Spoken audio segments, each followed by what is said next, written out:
Allez, nous collaborons et porter car du temps, maintenant qu'il faut travailler. Mesdames et messieurs, bonsoir, où vous êtes. Bienvenue dans votre émission Buzz Sport de ce soirée. Plaisir pour moi de vous retrouver pendant un bon bout de temps qu'on ne s'est pas vu. Bon, nous sommes là et on va essayer un peu de changer sur les enjeux de l'ère par rapport à la participation de Léopard au CHAN tripartite. Vous le savez bien, les Léopards de la République du Congo locaux venaient de trébucher devant la formation, l'équipe nationale du Maroc, où l'équipe nationale a su faire l'essentiel, mais après, bon, ils sont partis, ils sont éliminés. On va essayer d'échanger sur cela avec le géniteur du centre de formation Djana et le président de l'attente provinciale de football de Kinshasa, M. Alain Tsepou Kimbala Michel. Bonsoir et bienvenue. Bonsoir Caleb et bonsoir aux téléspectateurs de Congo Buzz. Merci beaucoup. C'est avec le président de l'attente provinciale de football de Kinshasa et aussi le géniteur du centre de formation Djana. On va échanger par rapport à ces deux thématiques. La participation de Léopard à prime au CHAN tripartite. La mythe n'a pas été brisée. Nous rappelons-nous, lors de l'Algérie, c'était le même cause produit les mêmes effets. Donc on a vu la préparation bâclée qui n'était pas aussi bonne et qui n'a pas permis à ces staffs de faire l'essentiel. Et c'est là aussi c'est reproduit de la même façon. Alors qu'est-ce qu'on peut attendre aux jours à venir de cette sélection nationale et de cette équipe nationale et du football congolais? Parce qu'on a vécu combien est-ce que les championnats de la République du Congo a évolué avec des matchs de complaisance, avec des calendriers pas bien élaborés. Est-ce que l'élimination plutôt de Léopard a pris la cause et les championnats qui étaient mal organisés ou encore un manque de moyens qui n'étaient pas à leur disposition pour faire l'essentiel? On va essayer d'analyser avec le président de l'entente provinciale de football de Kinshasa et puis géniteur du centre de formation Djana, sport congolais face aux enjeux de l'ère. La participation de nos athlètes aux Jeux scolaires en Algérie. Pourquoi pas aussi émettre un avis sur la participation de la fédération des MMA au championnat du monde prévu au mois de septembre. Président Alain Tsepou, vous allez bien? Oui, je vais bien, merci Caleb. Étant géniteur du centre de formation Djana d'abord, comment appréhendez-vous cet échec que le Léopard a si traversé, a passé au niveau du Kenya? Des fois successives, la mythe n'a pas toujours été brisée. Oui, mais je crois que nous avons eu un entretien il y a quelques jours et nous avons évoqué ce CHAN. Et bon, j'avais dit, et je confirme ce que j'avais dit que aujourd'hui, même au niveau du CHAN, même si le CHAN est un championnat réservé aux joueurs qui évoluent dans leur pays respectif ou du moins en Afrique, eh bien, il faut quand même se préparer en conséquence.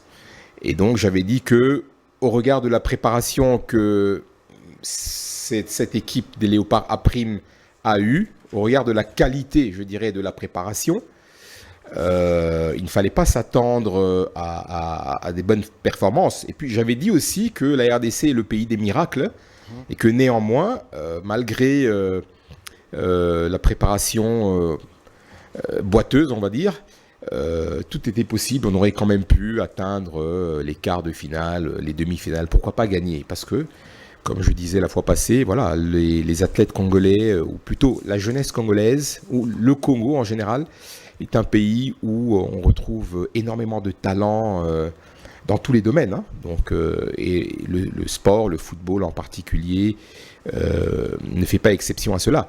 Donc, mais voilà, la réalité, c'est que le talent seul ne suffit pas. Je crois aujourd'hui, les exigences du football de haut niveau sont tellement élevées qu'un pays comme le nôtre, où on se recherche encore, je crois qu'il faut dire les choses clairement, nous avons un championnat qui se joue, mais bon, qui ne se joue pas dans les meilleures conditions. La plupart de nos clubs, on va dire 90 ou même 95% de nos clubs, en réalité, ne peuvent pas être considérés comme des vrais clubs de football, parce que voilà, justement, on ne retrouve pas toutes les structures qu'on retrouve normalement au sein d'un club de football, à savoir une direction sportive, direction technique, centre de formation, académie, etc., etc. Donc il n'y a pas tout ça, à part le tout-puissant Mazembe. À une époque, là, c'est Ujana. Et aujourd'hui, les Aigles du Congo qui sont en train de mettre en place quelque chose d'intéressant. Voilà, le football, les clubs de football congolais ne sont pas correctement organisés, correctement structurés. Donc il ne faut pas s'attendre à des résultats. Je veux dire, il n'y a pas de miracle. Quand vous négligez la préparation, eh bien vous allez là-bas et puis vous payez. Parce qu'il y a des pays, voilà, comme le Maroc, où le championnat local est de très haut niveau. Les clubs sont des clubs presque professionnels. Les infrastructures sportives sont de dernière génération. Et c'est dans ces conditions-là que les Marocains jouent au football.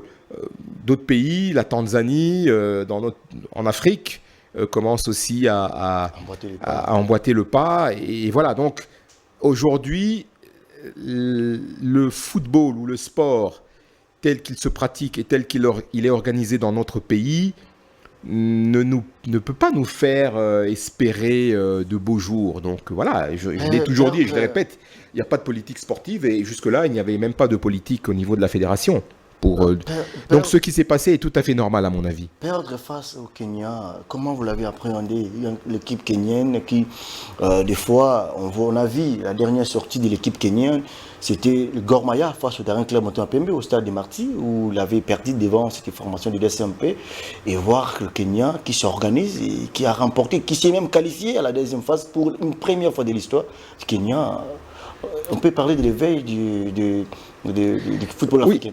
Oui, je ne suis pas particulièrement le football du Kenya ou le championnat au Kenya, mais voilà, c'est comme je disais, certainement ce sont des pays comme le Kenya, comme la Tanzanie et comme d'autres qui s'organisent, où les clubs sont de mieux en mieux structurés, de mieux en mieux organisés, où il y a des investissements qui sont consentis et d'une manière ou d'une autre, ça doit donner des fruits.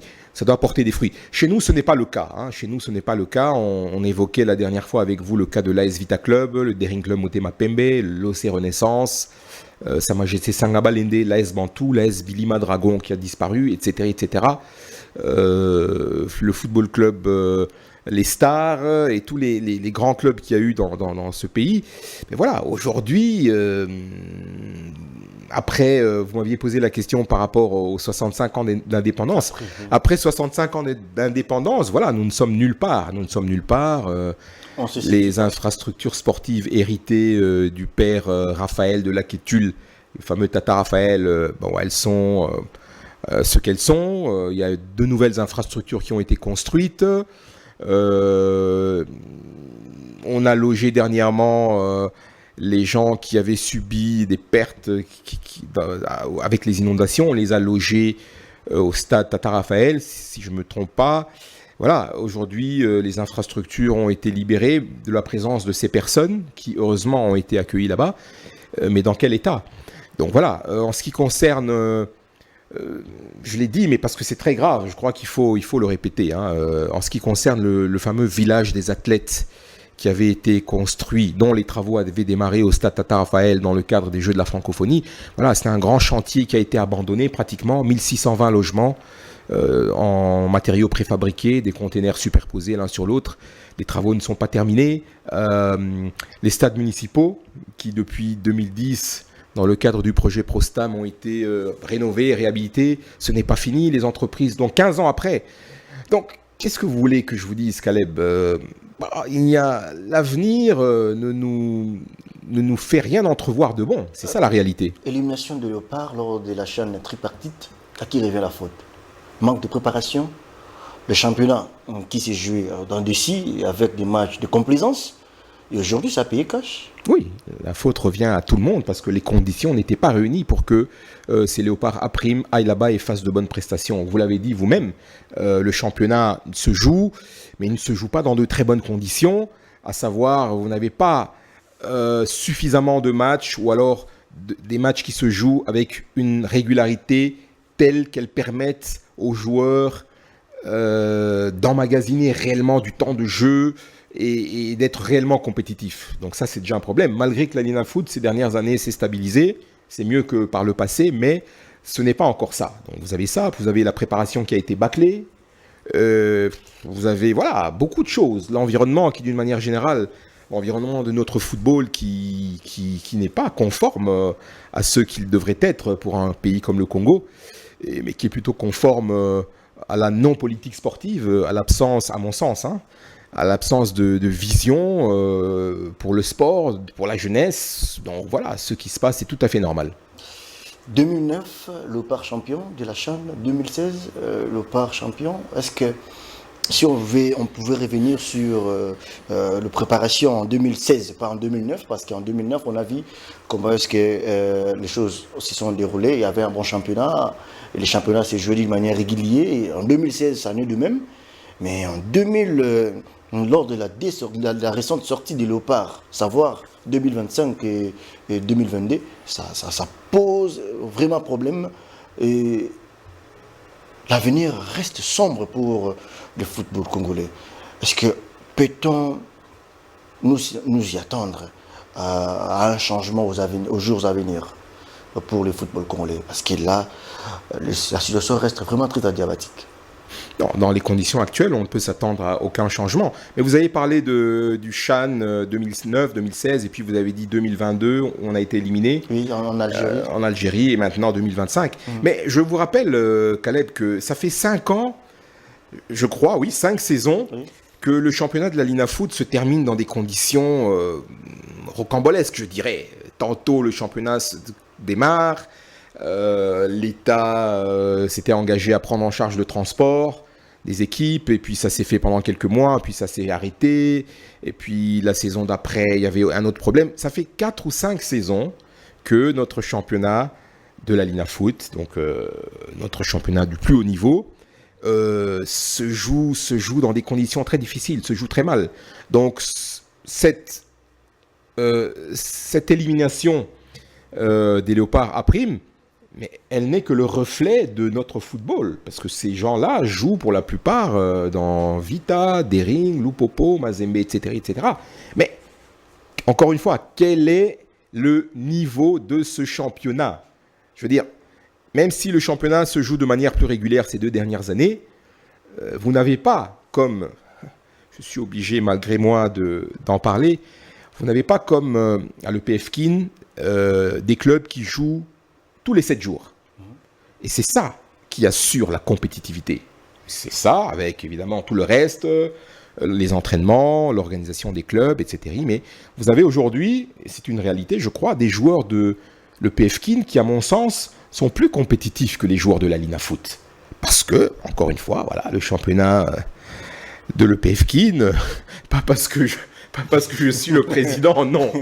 mais non. Parce que c'est la réalité. C'est le championnat de l'EPF Kin qui est plus facile à organiser que la Lina Foot. Attention, il faut pas, on n'est pas en train de dire que le championnat de la Lina Foot est mal organisé. Non, on est en train de dire que le championnat de l'EPF Kin est plus facile à organiser parce qu'il se joue ici, à Kinshasa. Il se trouve que cette saison en particulier, nous avons eu à notre disposition 4 terrains. Stade des Martyrs, Stade Tata Raphaël, le terrain de l'Académie des Aigles du Congo et le terrain du Centre Technique Koura Mpova. Et le 5e terrain, celui de Lilpen, ce n'est pas à votre possession apparemment. Nous avons entamé des démarches. Okay. Mais voilà. Donc c'est ça qui fait que le championnat de l'EPF Kin, une fois de plus, s'est joué dans de bonnes conditions. C'est-à-dire que nous avons élaboré un calendrier et nous avons réussi à faire jouer le championnat normalement, donc chaque semaine, tous les 7 jours. Maintenant, ce n'est pas le cas de la Lina Foot. La Lina Foot, il faut aller jouer parfois en dehors de la ville de Kinshasa, il faut prendre des avions et tout ça. Donc, en plus, il y a la Ligue 2. Il y a la Ligue 2 et ajouter à cela l'insuffisance, des infrastructures sportives, parce que finalement, pour les 3 championnats majeurs, si vous me permettez l'expression, que sont la Ligue 1, la Ligue 2 et le PF Kin au niveau de la province de Kinshasa, vous n'avez finalement que 2 stades,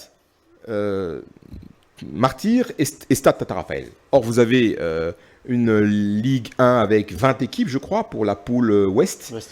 Vous avez la Ligue 2 avec, je crois, 40 équipes, si je ne me trompe pas. 78 équipes. Pour la poule Ouest, Oui.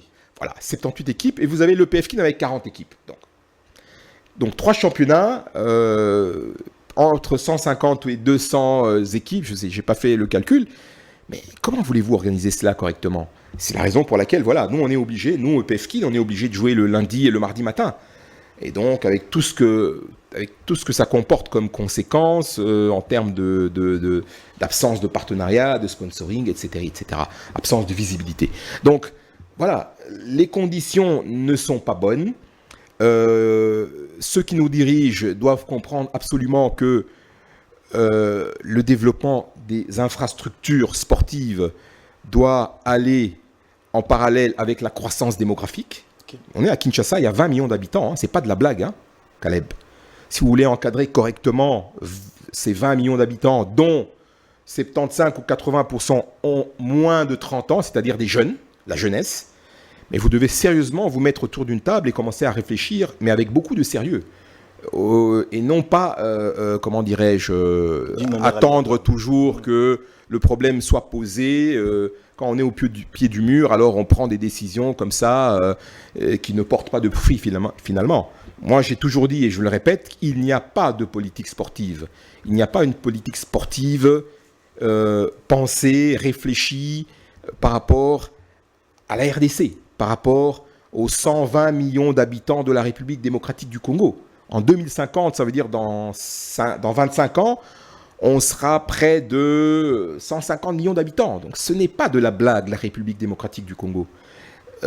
C'est un pays continent et les autorités doivent absolument se mettre dans la tête que si vous ne gérez pas cela correctement, mais vous allez en payer le prix. Parce que c'est comme ça, je veux dire, c'est tout à fait... ce n'est pas une critique que je fais aux autorités ou au gouvernement, à qui que ce soit. C'est juste un fait, ok. Nous sommes une population extrêmement nombreuse. Nous avons une croissance démographique qui est très importante. Et donc, en termes de gestion de la population, à travers notamment les activités sportives et tout le reste, il faut travailler sérieusement. Il faut réfléchir sérieusement. Parce que si vous ne le faites pas, vous allez en payer le prix. Ça veut dire que ça va se retourner contre vous d'une manière ou d'une autre. Parce que c'est comme ça, mais on le voit déjà. La criminalité dans la ville de Kinshasa est en train d'exploser. Le phénomène des Kuluna maintenant arrive même sur le boulevard Tchatchi, qui est pratiquement la Gombe, le coin le plus reculé de la Gombe. Après ça, vous avez le fleuve Congo. Mais les Kuluna sont maintenant sur le boulevard Tchatchi. Pas plus tard que la semaine passée, on a vu, on a assisté, et même sur les réseaux sociaux, on a vu à une bataille de Kuluna devant le nouveau centre commercial en face du Shark Club. Voilà, vous voyez un peu.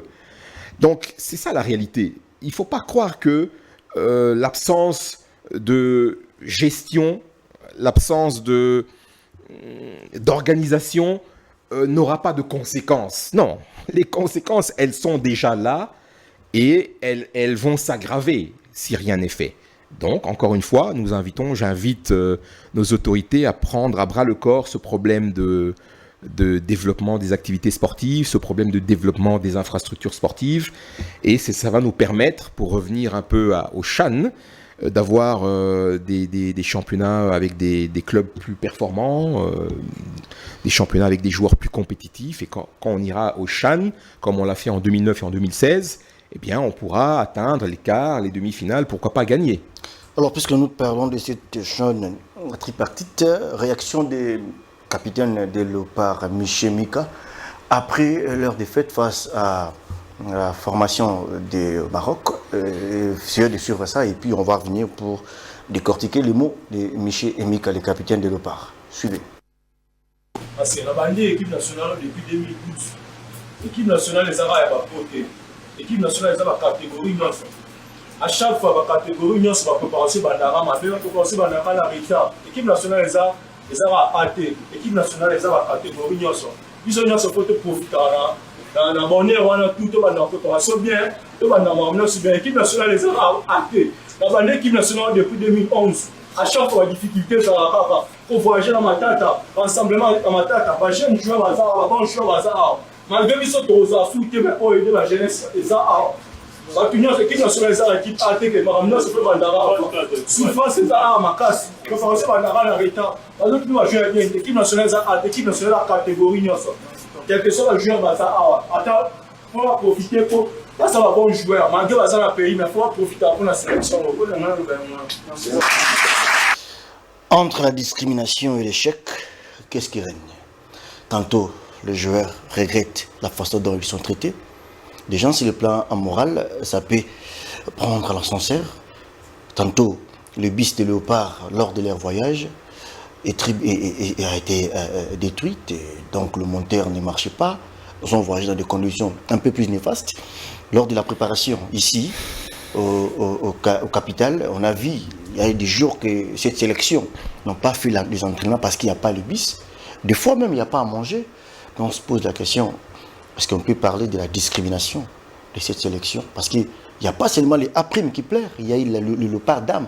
D'ailleurs, pour eux, c'est encore grave, il n'y a pas de maillot. On a vu les maillots de léopard décorés avec les marqueurs. Il y a encore l'équipe nationale de event, encore plus pure, où on a assisté à une organisation un peu de honte, où le président de la fédération est allé acheter des chemises blanches, de grosses chemises pour le staff technique. Donc tout ça, parlons de la discrimination. Comment vous discriminez des gens, cette structure ou cette équipe, et attendre à une réussite aux jours à venir? On a suivi la réaction. Moi, je voudrais d'abord réagir sur la réaction de Miché Mika. Okay. Mais c'est triste. C'est vraiment... c'est désolant. Moi je suis un ancien Miché Mika dans le sens, j'ai pas joué en équipe nationale, mais j'ai été un joueur de football amateur. J'ai pratiqué le football jusqu'à l'an 2000. Là, j'ai arrêté il y a quelques années. Mais c'est vraiment triste. C'est-à-dire que mais ça vous montre le niveau d'organisation, et puis vous l'avez dit vous-même, le niveau de considération qu'on a pour ces gens. Je veux dire, écoutez, c'est simple, hein, c'est simple. Hein, je veux dire, aussi longtemps que les politiciens vont comme ça garder la main mise sur le sport, ben on va pas s'en sortir. On va pas s'en sortir, c'est ça la réalité. Je veux dire, ok, on va pas pointer du doigt le ministère des Sports parce qu'il y a quand même une fédération. Bon, maintenant, cette préparation aurait dû être assurée par le CONOR sortant, oui. Le CONOR du président Sambi. Je ne sais pas pour quelle raison les choses n'ont pas été faites correctement, mais c'est vraiment triste. Vous avez soulevé le cas des Léopards d'âme qui, la même chose, sont partis jouer dans des conditions. Mais qu'est-ce que vous voulez que je vous dise, Caleb? Moi, vraiment, ça m'attriste profondément. Et voilà, il faut... Vous pouvez être triste, mais aussi être révolté sur la situation. Oui, mais bien sûr que je suis révolté. Bien sûr que c'est révoltant. Je pense que nous sommes tous révoltés de la manière dont les choses fonctionnent dans notre pays. Donc voilà, mais en même temps, je ne suis pas étonné, mais il l'a dit. C'est Ezalaka Kaboye. Depuis 2012, depuis 2011, à Bani, au côté de l'équipe nationale, préparation, Ezalaka Kamoboulou, transport, Ezalaka, prime, Ezate, difficulté. Mais c'est ça. C'est ça le football congolais, c'est ça le sport au Congo. Et c'est la raison pour laquelle je dis que bon, à un moment donné, ça suffit. Ça suffit. Il faut laisser les gens qui connaissent et qui aiment le sport s'occuper du sport. Il faut arrêter, pour des raisons politiques, de nommer tel ou tel autre là-bas parce que c'est politique, parce que dans le cadre... j'espère que les choses que je dis ne vont pas vous créer de problèmes. Non, mais... dans le cadre d'un partage du pouvoir, voilà, on doit donner tel ministère à telle entité, et tel ministère à tel autre, hein, ou à tel parti, ou à l'opposition, ou à la majorité. Mais on fait des calculs sans prendre en considération les réalités du pays et les besoins réels du pays dans les différents domaines. Mais il faut que ça s'arrête. Il faut que ça s'arrête, cette histoire. Cet amateurisme, pardonnez-moi, c'est de l'amateurisme. C'est ça les mots. Oui, parce que quand on envoie le ministre du Tourisme contracté avec l'AC Milan et le ministre des Sports contracté avec Barcelone et Monaco, ben je suis désolé, mais c'est de l'amateurisme. C'est la preuve évidente qu'il n'y a pas une politique. C'est-à-dire que on ne sait pas qu'est-ce qu'on cherche. Okay, il n'y a pas une politique qui dit d'accord, nous voulons faire rayonner la RDC à l'international à travers Visite RDC. Donc c'est une décision du gouvernement qui a été réfléchie, pensée, budgétisée, etc., etc. Et dans ce sens, on confie la mission à une seule personne, que ce soit le ministère du Tourisme ou le ministère des Sports, mais c'est une entité qui doit s'occuper de ça. Mais chez nous ici, c'est le désordre. C'est le ministre des Sports de son côté, et puis du tourisme de l'autre, et puis chacun vient soi-disant avec des projets. Donc, voilà, vous l'avez dit, c'est de l'amateurisme, et donc aussi longtemps que c'est cet amateurisme qui prévaut dans les hautes sphères de notre sport, bah écoutez, qu'est-ce que vous voulez que je vous dise? Il faut s'attendre à rien du tout, hein. Il n'y aura rien. Autre problème, c'est un fait administratif, pendant que le championnat s'est joué déjà, de la CHAN, il y a d'autres joueurs, 8 joueurs de la RDC qui restaient à Kinshasa. Faute administrative, il faudrait attendre le passeport, il faudrait. Est-ce qu'on peut dire le vrai problème de l'équipe nationale à prime, c'est les sélectionneurs, Otis Ngoma, la fédération, le ministère des Sports, ou quoi? Ou encore les joueurs? Parce que les joueurs venaient de se dédouaner en disant que, regarde, depuis 2011, je suis ici, ils allaient à Nengemako, donc même cause produit les mêmes erreurs, ils allaient à Kenara, Bongo. Et mais oui, mais c'est ce que je disais tout à l'heure. C'est la responsabilité de nos autorités, de ceux qui nous dirigent, que ce soit au niveau du ministère, que ce soit au niveau de la fédération, que ce soit au niveau du secrétariat général des sports, peut-être, la partie administrative. Voilà, maintenant, il semblerait qu'il n'y avait pas suffisamment de passeports au ministère des Affaires étrangères. Donc voilà, les passeports ne sont pas produits localement, donc... voilà, il y a eu rupture de stock, je ne sais pas, mais c'est triste tout ça, c'est triste. Et bon, je répète, hein, aussi longtemps que les acteurs, ceux qui dirigent, ne sont pas des professionnels du domaine, il ne faut s'attendre à rien de bon. Je veux dire, je n'ai rien contre le ministre des Sports actuel, mais voilà, il était au ministère des Hydrocarbures. Et puis, il passe comme ça... il a commencé par l'enseignement hydrocarbures, voilà, et puis rebondir au sport. Je veux bien avec toutes les compétences qu'il a, mais il n'est pas compétent dans tous ces domaines-là. Il n'est pas compétent en hydrocarbures, en sport, en enseignement et en... Non, il faut identifier les personnes qui sont réellement à même de remplir ce rôle, c'est-à-dire qui connaissent le sport, qui connaissent l'administration du sport, le management du sport, etc., etc.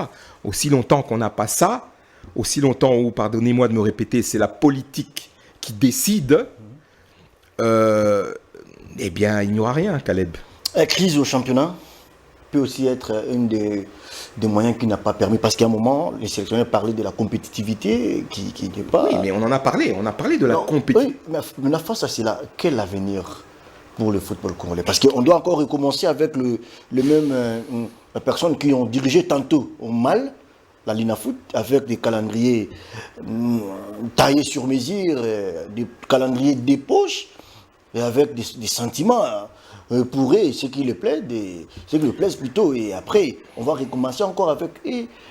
Quelle leçon? Bon, il y a une réalité, Caleb, c'est que le niveau de notre championnat de la Linafoot n'est pas très élevé. Okay. Et non seulement il n'est pas très élevé pour les raisons que nous avons évoquées tout à l'heure, c'est-à-dire le modèle de fonctionnement des clubs, qui ne sont pas, à mon sens, des vrais clubs de football, mais il y a aussi d'autres problèmes. Vous avez une certaine complaisance qui est en train de s'installer. Vous avez comme ça des clubs qui ont comme ça 2 ou 3 clubs en réalité. Ok ? Et vous constaterez que ces clubs-là, qui sont ce qu'on pourrait appeler la maison mère, gagnent toujours contre les clubs qui sont leurs clubs satellites. Ça veut dire pour ça. Et cela est fait à dessein pour pouvoir s'assurer les 6 points ou les 9 points quand vous avez comme ça 2 ou 3 clubs. Et donc, ne croyez pas parce que vous avez gagné le championnat, parce que vous avez joué 2-3 fois contre des clubs qui sont des clubs amis, que vous êtes compétitif. Mais la preuve, ça fait plusieurs années que nous allons en Coupe d'Afrique, la Champions League et la Coupe de la CAF, et on s'en sort pas. Que ce soit Mazembe, que ce soit Maniema Union, que ce soit Vita Club ou Dering ou je ne sais pas qui encore. Hein. Mais on n'y arrive pas. On n'y arrive pas et on ne va pas y arriver. On ne va pas y arriver pour toutes ces raisons-là. Il ne faut pas rêver. Il faut pas rêver. Je veux dire, il y a des principes qu'il faut respecter. Or, nous avons du mal à respecter les principes. Bon, quand on ne respecte pas les principes, on n'a pas de résultat. C'est tout à fait normal. Exactement. Notre deuxième thématique, on peut l'aborder. Il y a un autre élément important, Caleb, que vous n'avez pas soulevé. C'est le football d'âge, le football des jeunes. Regardez ce qui se passe ces jours-ci. Vous avez la Ligue nationale de football des jeunes qui organise le championnat des académies. D'accord ? Pourquoi ce championnat s'organise pendant les vacances ? Mais parce qu'il n'y a pas suffisamment d'infrastructures. Pendant l'année, les infrastructures sont occupées par la Ligue 1, la Ligue 2, le championnat de l'EPFKIN. Les vraies infrastructures, c'est-à-dire Stade Tata Raphaël et Stade des Martyrs. Pourquoi ? Parce que les terrains municipaux ne sont pas disponibles. Ok. Vous avez la Ligue nationale de football des jeunes qui a cette initiative-là, pendant les vacances au moins, d'organiser le championnat des académies, les académies qui sont très importantes pour le développement du football. Et puis vous avez comme ça, les matchs se jouent au stade Tata Raphaël et au stade des Martyrs. Et vous avez comme ça une décision qui tombe, on décide de fermer le stade des Martyrs. Ça veut dire qu'aujourd'hui, la Ligue nationale de football des jeunes est en difficulté, parce qu'il ne lui reste plus qu'un terrain, Tata Raphaël. Elle ne peut plus organiser le championnat U15 des académies et le championnat U20 des académies. Il n'y a même plus de calendrier. Donc ce championnat va probablement s'arrêter comme ça, se terminer en queue de poisson, comme d'habitude. Donc qu'est-ce que je veux dire par là ? Mais est-ce que le ministre des Sports savait au moins qu'il y a un championnat de la Ligue nationale de football des jeunes qui est en train de se jouer au Stade des Martyrs et que ce n'est pas le moment de le fermer, le Stade des Martyrs ? Il y a une lettre même qui a été écrite. Je suis sûr qu'il n'était même pas informé. Non, mais le problème est que... Donc, c'est pour vous dire, lorsque vous n'attachez pas d'importance à ce championnat-là, qui à mon sens est de la plus grande importance, les écoles de foot, les académies, les centres de formation, mais c'est que vous n'avez rien compris. Et donc, ça veut dire qu'il n'y a aucun avenir pour le football congolais. Parce que le football de demain...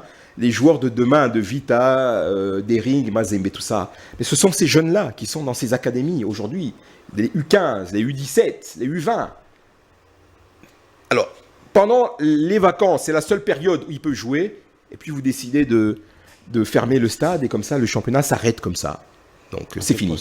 Et Silika Raboué, comme on dit chez nous. Alors, prenons notre deuxième thématique, sport congolais face aux enjeux de l'ère. Aujourd'hui, il y a eu le tirage au sort. Aucune équipe congolaise a été tirée sous décision ou peine de la TAS. Les dossiers persistent. Le championnat la TAS pourrait aussi déclarer la saison blanche.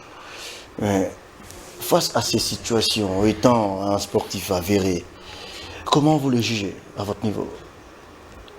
Mais je ne le juge pas, je constate que c'est une des conséquences de notre amateurisme, encore une fois, de notre désorganisation.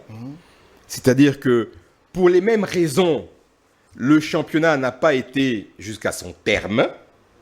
Quelles sont ces raisons ? Mais l'insuffisance d'infrastructures sportives, c'est ça qui a emmené la fédération, la Linafoot, à demander une dérogation pour que la fin de la saison sportive qui intervient normalement le 31 mai soit poussée au 30 juin, si je me souviens bien. Mais pendant que les championnats s'est déroulé dans deux sites. Il y a deux sites, oui. Kinshasa et Lubumbashi. Il y a suffisamment... Kinshasa, mais non, il n'y a pas suffisamment, Caleb Boyaka. Quand on joue à deux stades, Lubumbashi et Kinshasa, et que les Conors sortent une lettre pour suspendre et arrêter le championnat, comme ça... Oui, j'ai dit que c'est une des conséquences. C'est-à-dire que le manque, l'insuffisance d'infrastructures font que nos championnats s'organisent de manière difficile. Ça, c'est une chose. Et puis, vous avez tout le reste. Tout le reste, c'est-à-dire qu'il y a eu dérogation. Puis après, semble-t-il, les clubs ont décidé d'aller jusqu'au 18 juillet. Mais on n'a pas été jusqu'au 18 juillet, on a arrêté au 30 juin. Alors, lorsque la Ligue, la Fédération, la Ligue et les clubs se sont réunis pour décider de la date du 30 juin ou du 18 juillet, mais il y a eu concertation, il y a eu procès-verbal, tout cela a été couché sur papier, les différentes décisions ont été couchées sur un PV, je suppose, enfin du moins normalement c'est comme ça que ça aurait dû se passer. Exactement. Mais qu'est-ce qui se passe? Pourquoi on a décidé qu'on allait jusqu'au 18 juillet et puis on arrête au 30 juin? Pourquoi? Donc, c'est tout à fait normal que des équipes qui se sentent lésées sautent sur cette occasion, sur cette irrégularité, ce non-respect du règlement. Parce que c'est le règlement qui a dit qu'on va jusqu'au 18 juillet, je crois. Voilà. C'est le règlement. Donc, on n'a pas été jusqu'au 18 juillet. Après, il ne faut pas venir nous raconter que, oh non, les clubs s'étaient entendus qu'on arrêtait au 30 juin. Tous les clubs avaient été d'accord pour le 30 juin. Mais il n'y a pas eu de procès verbal de ça. Vous ne pouvez pas prouver ça. La preuve, Mazembe a introduit un recours au TAS et qu'est-ce qu'il a présenté? Le règlement du championnat. Et il a eu gain de cause. Parce que la contrepartie, à savoir l'INAFOOT, n'avait pas le procès verbal sur lequel Mazembe a apposé sa signature, a marqué son accord pour que la fin du championnat s'arrête au 30 juin. Donc, Mazembe a saisi cette occasion, à juste titre, et ils ont eu gain de cause, parce que le TAS, c'est le tribunal arbitral du sport, c'est une institution que je présume très sérieuse. Exactement. Très sérieuse, donc, où la justice est dite, la vraie justice est dite. Et donc, la justice a été dite, et les conséquences sont là. Il y a tirage au sort, et bien les équipes de la RDC, on ne sait pas. Est-ce que ce sera les Aigles, ce sera Mazembe, Vita, ou bien ce seront les équipes de l'année passée?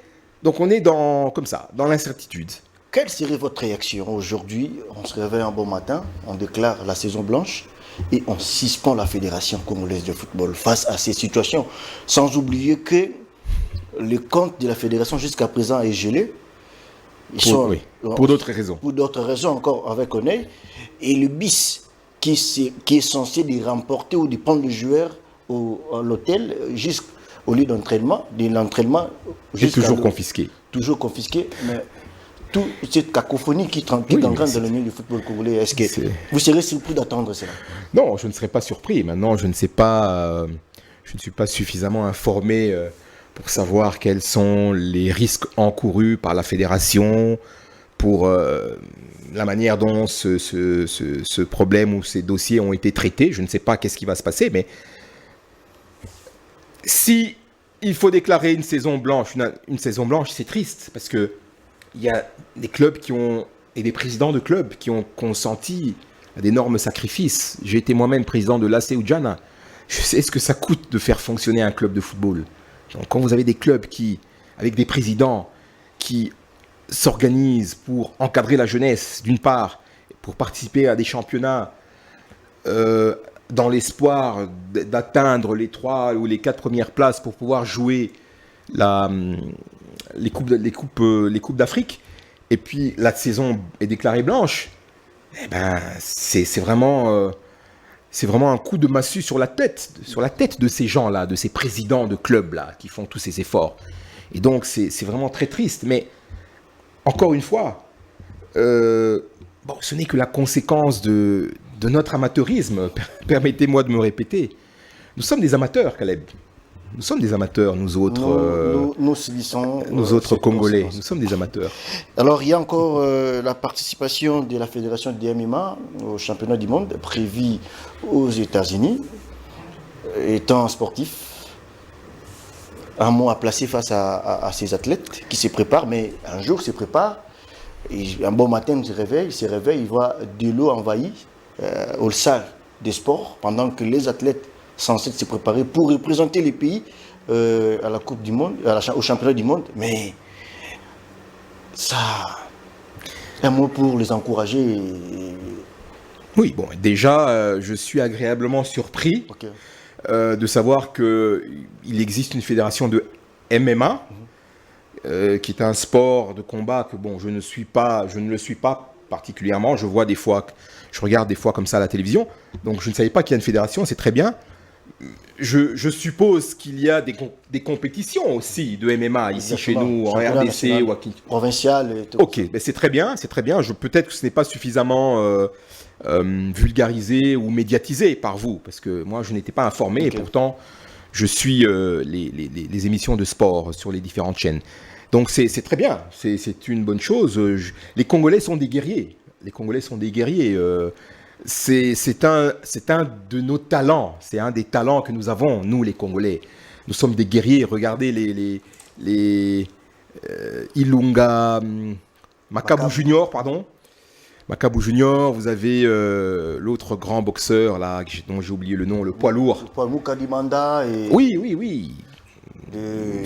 Dernièrement, il y a un poids lourd qui a fait de choses intéressantes. Dans le passé, vous avez eu beaucoup de Congolais qui ont brillé au niveau mondial.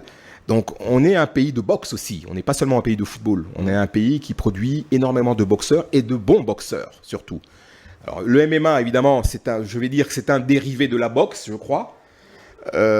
Mais voilà, c'est une bonne chose que cette équipe des Léopards, donc, aille au championnat du monde. Parce que voilà, les Congolais sont des guerriers et même si c'est un sport qui est relativement nouveau, je crois, dans notre pays, je crois que les gens qui vont là-bas, ils vont avec un état d'esprit combatif, conquérant. Et je ne serais pas étonné de savoir, à l'instar de la boxe, qu'ils reviennent avec des médailles. Junior Makabu a été champion du monde, je crois, il y a quelques mois, ou l'année passée, ou il y a 2 ans. Je ne sais pas de quelle version, mais il a été champion du monde. Donc c'est bien la preuve que les Congolais sont de bons boxeurs. Et les Congolais, lorsqu'ils bénéficient d'un bon encadrement, bon, je sais que Junior Makabu s'est beaucoup entraîné en Afrique du Sud, enfin soit... lorsqu'il y a un bon encadrement, le Congolais peut être très performant. Ça, j'en suis sûr. Donc voilà, je souhaite bon vent à ces léopards de MMA qui vont aller au championnat du monde. Maintenant, par rapport à ce que vous avez dit, l'inondation du stade des Martyrs, de la salle d'entraînement. Écoutez, c'est un problème de gestion. Bon, non, c'est un accident. On est en saison sèche, donc théoriquement... il ne devrait pas y avoir d'inondation. Pendant la saison des pluies, comme beaucoup de quartiers de notre ville, le stade des Martyrs et le stade Tata Raphaël sont régulièrement inondés, malheureusement. Mais pendant la saison des pluies, ce n'est pas normal. Je pense qu'il doit y avoir un problème de plomberie, une fuite d'eau importante. Les canalisations au stade des Martyrs sont de dimensions très importantes, avec des tuyaux de 2, 3, 4, voire 5 pouces pour l'adduction d'eau. Et donc, il se pourrait, je pense que c'est ça. Bon, puisque vous me posez la question... Il y a un gros tuyau qui a certainement dû céder et qui a provoqué cette inondation. Mais bon, je pense que les gestionnaires du stade des Martyrs sont déjà à pied d'œuvre pour résoudre ce problème. Merci beaucoup. Nous sommes à la fin pratiquement de cette émission. Une toute dernière question. Vous allez répondre par oui ou non. La toute dernière question. Vous avez vous-même vu comment est-ce que la situation du football congolais évolue. Vous avez vu de votre yeux comment est-ce que la fédération est en train de patauger. Pas l'esprit de la leadership, il n'y est pas. Aujourd'hui, Alain Tsepuk Imbala, président de la Fédération congolaise de football association.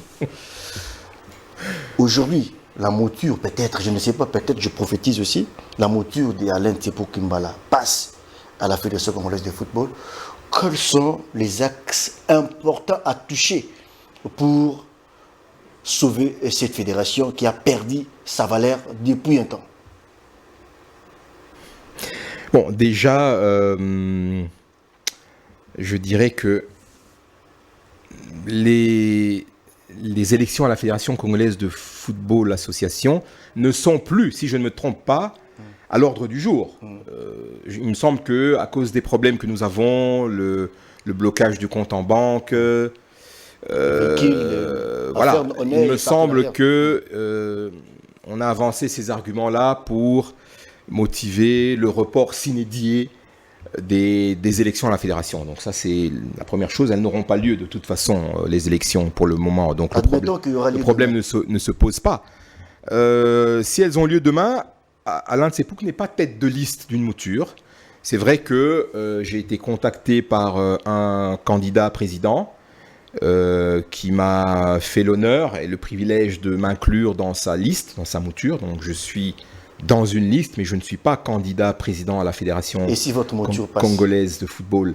Eh bien, si ma mouture passe, il est clair que, bon, d'une part, on va suivre la politique du président qui aura été élu, mais moi, je ferai tout ce qui est en mon pouvoir pour développer le football. C'est-à-dire que si j'étais approché par ce monsieur, c'est parce que, bon, il reconnaît en moi probablement certaines capacités dans le football, notamment dans le football des jeunes, dans la formation, etc., etc. Et donc, c'est un domaine que j'aime beaucoup. Donc, moi, je suis pour le développement du sport, je suis pour le développement du centre technique, le développement intégral du centre technique Kourara Mpova. Qu'est-ce que ça veut dire, le développement intégral du centre technique Kourara? Le centre technique Kourara Mpova, c'est un peu comme notre Clairefontaine à nous. Exactement. Donc, le centre technique Kourara Mpova est une infrastructure qui doit d'abord encore être développée et qui ne doit jamais dormir. Ça veut dire que c'est un lieu où, à tout moment, vous avez les sélections provinciales, des U13, des U15, des U17, des U20, version féminine et version masculine, qui doivent venir, les sélections provinciales, je dis bien, pour autant qu'il y ait des championnats provinciaux pour toutes ces catégories-là, et qui doivent venir là-bas en stage. Il doit y avoir constamment du mouvement, des sélections provinciales, toutes catégories dans les deux versions, masculine et féminine. Et c'est de là qu'on va constituer les équipes nationales. Ça commence dans les U13. U13, U15, U17, U19, U21. Quand vous avez des sélections provinciales qui viennent en stage au centre technique fédéral, de façon régulière, ça permet à la direction technique nationale et tous ses entraîneurs d'identifier, de constituer les sélections. Donc vous avez un groupe d'athlètes qui commence dans les U13 et qui évolue, qui va ensemble, U15, U17, U19. Et c'est comme ça que vous avez après des léopards A qui ne sont plus nécessairement des binationaux, mais qui sont issus de nos championnats locaux, mais avec des équipes performantes, avec des athlètes formés, qui ont participé à des championnats dans leur province d'origine, et c'est comme ça. Donc moi, c'est ça qui m'intéresse. J'aimerais bien mettre en place quelque chose de ce style-là, contribuer à l'animation du centre technique pour justement qu'ils deviennent vivants, qu'ils vivent, qu'il y ait constamment des gens là-bas, des sélections masculines, féminines, de tous les âges, et qu'ils puissent comme ça bénéficier de la formation, des séances d'entraînement, etc., etc. Ça ne me déplairait pas. Merci beaucoup, Président, de nous avoir honorés. Merci à vous, Caleb. Bonne chance à vous pour la suite. Merci, Caleb. Alors, ça n'est fini pour aujourd'hui. Un grand merci à vous, l'équipe technique qui nous ont tenu compagnie. Je vois Kim, je vois toute l'équipe technique qui nous ont tenu compagnie. Quant à moi, je vous dis déjà, portez-vous bien, restez branchés, scotchés au programme de Congo Buzz Télévision et vous ne serez jamais déçus. Au revoir, on se retrouve le mardi prochain.